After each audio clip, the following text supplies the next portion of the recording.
Mudança nas contas públicas. A Secretaria Estadual da Fazenda anunciou um novo plano de previdência complementar para os servidores. Pela proposta, quem ganha salário acima do teto do INSS terá que contribuir com 8% ao mês. O mesmo percentual ficará a cargo do governo do estado.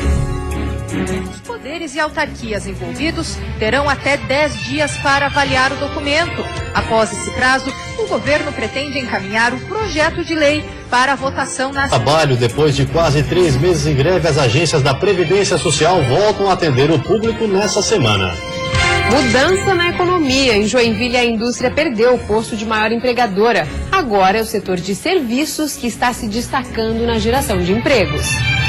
E ainda rodada péssima para os times catarinenses na Série A do Campeonato Brasileiro. 1 empate e 3 derrotas. Decepção também fora de campo. Depois da derrota do Figueirense para o líder Corinthians, um grupo de torcedores atirou objetos contra o estádio na saída do jogo. O Band Cidade desta segunda-feira já está no ar.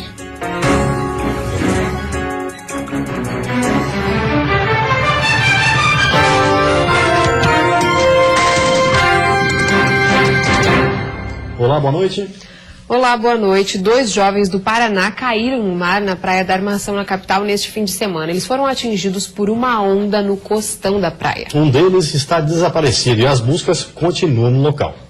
Maicon de Oliveira, de 23 anos, está na UTI em estado grave. Anderson de Oliveira, de 25 anos, segue desaparecido. Esta amiga dos rapazes passeava na praia com eles. Nesta imagem é possível ver que a água do mar chegou a alcançar os pés do grupo. Foram as últimas fotos do casal. A segunda onda foi fatal. Eu pedi socorro, eu gritava muito. Só tinha 2 pessoas perto. Uma das pessoas ficaram comigo, que eu queria pular na água. Só que eu não pulei na água porque um foi para um lado e o outro foi para o outro e eu fiquei desesperada sem saber para que lado eu ia. Nessas imagens é possível ver o rápido socorro feito pelo helicóptero Arcanjo do Corpo de Bombeiros. Um dos rapazes que já havia sido retirado da água por moradores recebe os primeiros atendimentos. Minutos de tensão que foram agravados pelas condições climáticas deste domingo. O mar estava bastante agitado, com ondas bastante grandes. Já o outro jovem que desapareceu rapidamente no mar, restaram as buscas aéreas e com o apoio de jet skis. Para o comandante da aeronave, o casal pode ter se arriscado demais. Costão é um local perigoso, andar sobre pedras é um local perigoso, porque mesmo com o mar um pouco mais calmo, você pode ter uma série maior de ondas e pode ser pego de surpresa, como também as pedras, mesmo não tendo ondas, elas podem ser escorregadias. Hoje, familiares foram ao local da tragédia procurando entender a situação, bastante abalados, mas com esperanças de encontrar Anderson, ainda desaparecido, e acreditando na recuperação de Michael. Enquanto há vida, há esperança. E nós estamos aqui tudo junto com os pais do Anderson, que está aí, o Anderson está desaparecido. Nós viemos aqui para ver se os bombeiros estavam indo busca, não conseguimos ver ninguém por enquanto, mas a gente vai ficar abraçados juntos aí até o desenrolar da situação. Justiça decide que vai a júri popular o PM acusado de matar o surfista Ricardo dos Santos, o Ricardinho. A decisão foi tomada nesta segunda-feira pela juíza Carolina Freta, da primeira vara criminal de Palhoça, mas a data do julgamento ainda não foi marcada.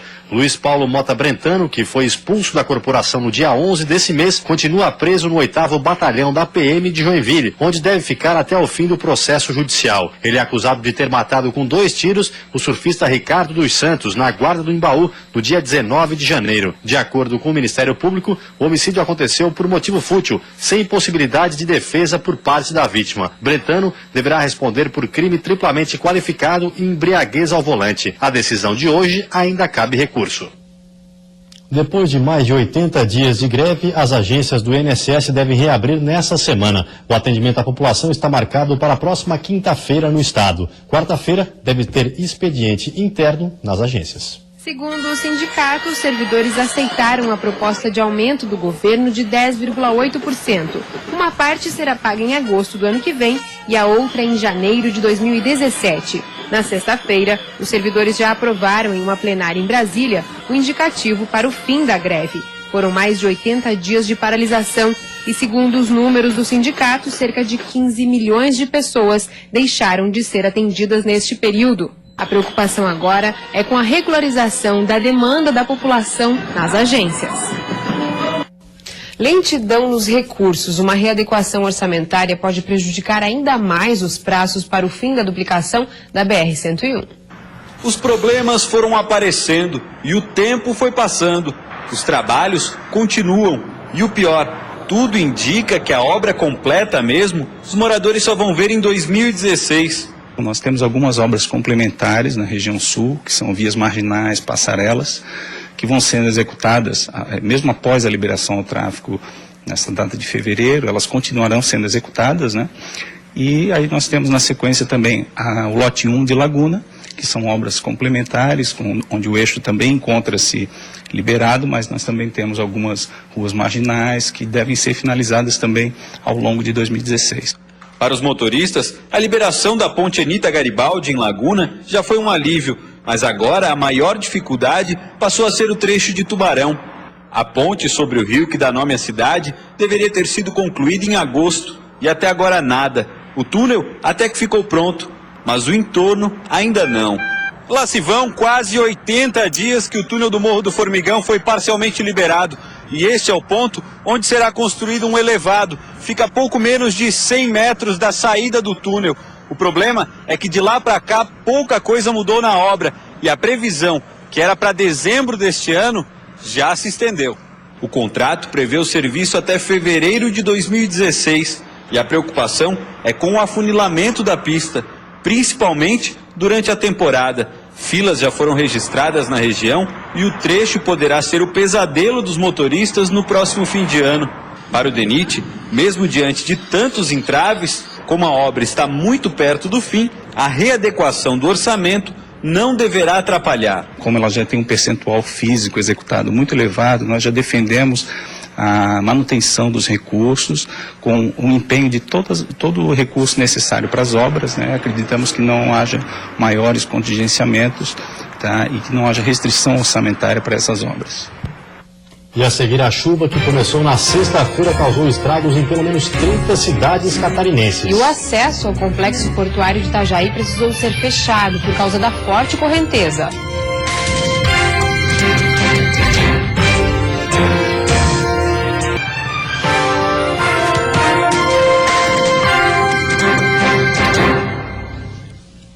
A chuva que começou na sexta-feira causou estragos em pelo menos 30 cidades catarinenses. Em Alfredo Wagner, o temporal causou queda de barreira na BR-282. Em Rio do Sul, no Vale do Itajaí, famílias tiveram que ser acomodadas em abrigos. Mais de 100 pessoas ficaram desalojadas. Abrigos foram disponibilizados pela Prefeitura de Rio do Sul. Na manhã desta segunda-feira, 2 escolas e um posto de saúde foram fechados. A Defesa Civil descartou o risco de enchente. Em Blumenau e Timbó, também foram registrados pontos de alagamentos. Pelo menos 16 cidades catarinenses tiveram acumulados de chuva acima de 150 milímetros, de sexta a domingo. Em Alfredo Wagner, na Grande Florianópolis, o temporal causou queda de barreira na BR-282. Pelo menos 30 pessoas tiveram que deixar suas casas. Já Lages foi o município mais atingido na Serra. 100 pessoas ficaram desalojadas durante o final de semana. O risco de alagamentos em áreas mais baixas de cidades do litoral não está descartado. A Ipagre-Cirã alerta para os picos de maré alta nesta segunda-feira. Quem vai realizar atividades de pesca e navegação também deve ficar atento para evitar acidentes. E esse grande volume de chuva causou o fechamento do acesso do complexo portuário de Itajaí. A condição da barra é impraticável devido à forte correnteza. Um ofício foi encaminhado à Marinha do Brasil indicando a necessidade do fechamento do canal de acesso ao porto de Itajaí. A medida é necessária em algumas situações, como no caso de corrente superior a 3 nós, quando o seguro é 2. 3 navios ainda aguardam para atracar. Com o fechamento, nenhum navio entra ou sai do porto. No domingo, o canal já operava com restrições.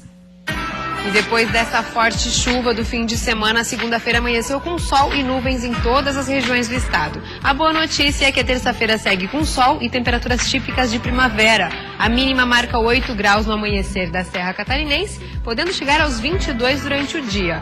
No oeste e litoral norte, mínima de 13 e máximas entre 23 e 25. No Vale do Itajaí e Planalto Norte, mínima de 11 graus. E na Grande Florianópolis, as temperaturas variam entre 16 e 23 graus. E por causa dos frequentes problemas climáticos, a Defesa Civil anunciou a instalação de um segundo radar meteorológico. O aparelho vai ficar na região oeste. O novo equipamento vai monitorar a previsão do tempo para a região oeste do estado, que nos últimos anos tem sofrido muito com alagamentos e tornados. A licitação deverá ser finalizada até outubro e a obra entregue até metade de 2016. O valor do investimento não foi divulgado pela Defesa Civil de Santa Catarina, mas nos próximos dias, técnicos devem fazer uma vistoria na região, entre os municípios de Nova Erechim e Cordilheira Alta, para identificar o melhor local para instalar o equipamento. E é uma análise extremamente técnica.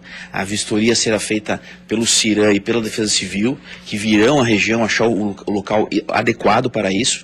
E a grande conquista, não tanto por estar em Chapecó, ou estando no Oeste Catarinense, e prestando esse serviço de prevenção e de auxílio à central de monitoramento que temos em Florianópolis, que é extremamente tecnológica e que fará com que nós consigamos atender com mais rapidez aqueles que, de maneira surpreendente e emergencial, recebem o evento climático. Com esse investimento, a população do Oeste poderá ficar mais tranquila, já que a região nos últimos anos foi atingida por 2 tornados e vários vendavais e alagamentos. Assim as pessoas podem se prevenir e evitar que a população seja prejudicada. Eu acho uma atitude preventiva, né? É uma maneira de prever essa alteração meteorológica, né? Seria uma maneira de monitorar. É muito importante, nós precisamos também. De acordo com a Defesa Civil, o radar de Lontras, que começou a funcionar em julho de 2014, cobre 70% do estado. O órgão disponibiliza imagens em tempo integral das condições climáticas no estado, o que auxilia na prevenção de catástrofes e na segurança da população. Com a instalação do segundo equipamento, 100% do estado deverão estar monitorados. E depois do intervalo, um fim de semana péssimo para o futebol catarinense. O melhor resultado foi um empate em Joinville. No Orlando Scarpelli, o Figueirense perde para o Corinthians e um grupo de torcedores entra em confronto com a polícia.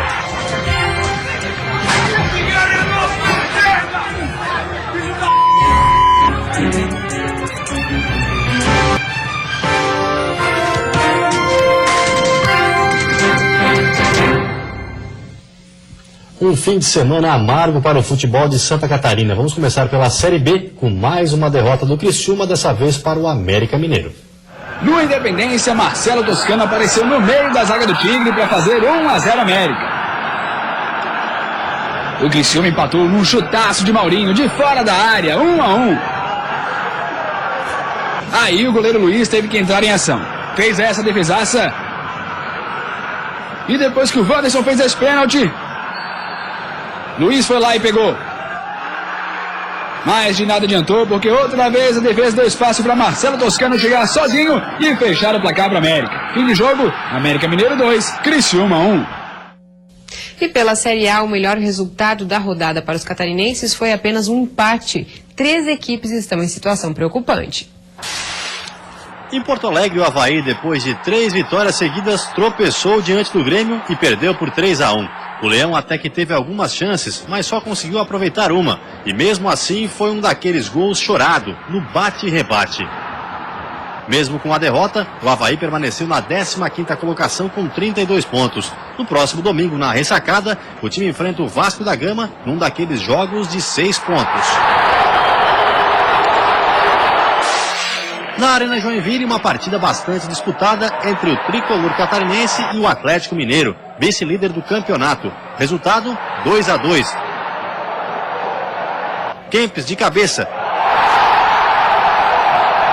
e William Pope marcaram para o Jack, que continua na lanterna da Série A. Esse foi o 4º empate seguido do Joinville diante da torcida, o 8º jogo sem vencer. Um grande jogo. Todos que estiveram aqui assistiram uma grande partida. E quanto à nossa posição, a gente só lamenta, né? A gente lamenta muito, porque por tudo que eles fazem no dia a dia e fazem dentro dos jogos, se entregam. Em Pernambuco, a Chapecoense abusou das chances perdidas e foi goleada pelo Sport Recife, 3-0. O Verdão do Oeste, em forte queda no campeonato, não vence há 9 rodadas. A equipe ocupa a 17ª posição com 31 pontos. É o primeiro time na zona do rebaixamento. No Orlando Scarpelli, mais uma derrota catarinense. Com o campo bastante encharcado, o Furacão não foi páreo para o líder isolado do Campeonato Brasileiro, que perdeu por 3-1. E olha que o Corinthians poderia ter ampliado o placar nesse chute de fora da área que a bola estourou na trave. Resultado, Figueirense 1, Corinthians 3. O Alvinegro, que não vence uma partida há um mês, está na 18ª colocação com 28 pontos. A gente arriscou bastante, né? Saímos com um time ofensivo, depois tentamos fazer algumas alterações para deixar mais ofensivo ainda. E em 3 lances capitais, assim, de mais falha nossa do que o próprio mérito do Corinthians, a gente tomou os gols. Resultado ruim também fora de campo. Um grupo de torcedores inconformado com o resultado do jogo protestou de maneira violenta e acabou entrando em confronto com a PM no lado de fora do estádio. Os policiais usaram bombas de gás lacrimogêneo para dispersar a manifestação. Nós estamos num momento difícil, mas não é desesperador, né? Nesse momento nós precisamos ter tranquilidade. Eu apoio qualquer tipo de manifestação, desde que não tenha violência, né? Com violência você não chega a lugar nenhum, né? Não soma nada, não leva a nada. Queria parabenizar o Hudson pela coragem. Realmente não foi um time covarde, né? Nós fomos em busca do resultado que era o que nos interessava. Infelizmente não deu, nós temos que entender, o nosso torcedor tem que entender que nós jogamos com um time de muita qualidade. E os Jogos Abertos de Santa Catarina, uma das competições esportivas mais tradicionais do estado, tem nova data para acontecer. Será de 10 a 18 de dezembro. A decisão pela transferência do JASC para dezembro foi necessária porque recentemente o repasse de R$1.800.000 para a competição foi questionado pelo Tribunal de Contas do Estado. Municípios poderem iniciar o processo licitatório, conhecer as empresas que serão habilitadas e que ganharão o certame licitatório, para aí autorizar, então, as ordens de serviço e, consequentemente, realizar as obras de infraestrutura, tanto nos alojamentos quanto nos locais de competição. Passado essa fase, a gente está em condições técnicas de sediar o jogo. A 55ª edição dos Jogos Abertos, que aconteceria de 12 a 22 de novembro, agora vai ser entre os dias 10 a 18 de dezembro. Com a transferência, as 3 cidades poderão se preparar melhor para a competição. Entre as obras de infraestrutura para receber as 26 modalidades, está a da pista de bicicross, que já começou a ganhar forma. Outros 36 locais de competições e os alojamentos também terão recursos investidos. Eu tenho usado a expressão que no esporte sempre busca a superação dos limites. Então agora a gente vai ter que superar o limite e conseguir, nesse prazo que foi estendido, a realmente realizar as adequações que são necessárias para que Joaçaba repita, a exemplo das outras 5 edições, o sucesso que sempre foi a realização deste que é o segundo maior evento poliesportivo do Brasil. Ao todo, serão mais de 5.000 atletas de aproximadamente 80 municípios do estado participando do JASC. Joaçaba, Erval do Oeste e Luzerna sediarão pela 6ª vez a competição. E a seguir, novo plano de previdência complementar pública para os servidores do Estado foi anunciado hoje na capital. E ainda, setor de serviços ganha espaço em Joinville e supera a indústria quando o assunto é geração de emprego.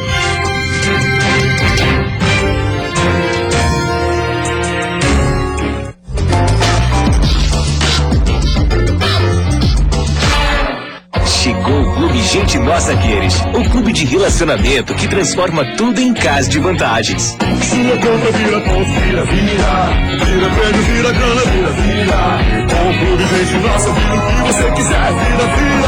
Crédito também, agora tem no Queres. Cartão de crédito Queres e Clube Gente Nossa. Vantagens exclusivas para você comprar no Queres. Com o Clube Gente Nossa, só podia ser no Queres. Vira. Florianópolis, chegou o maior maior festival de música, cores e alegria do mundo. Happy Holi, o Festival das Cores. Domingo, 11 de outubro, na Arena One SC 401. Junte seus amigos, vistam-se de branco e se jogue nessa festa.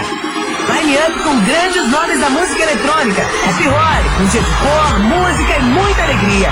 Ingressos à venda na rede Multissom e online em minhaentrada.com.br. Patrocínio Fuja.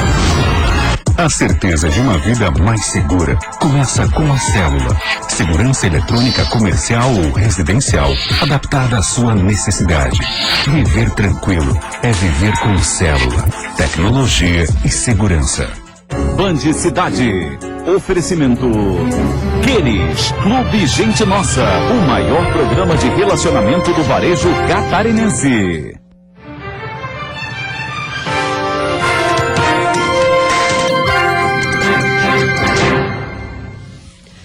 Mudança nas contas públicas. A Secretaria da Fazenda de Santa Catarina anunciou um novo plano de previdência complementar pública para os servidores do Estado. A expectativa do governo é que a lei passe a vigorar a partir do ano que vem.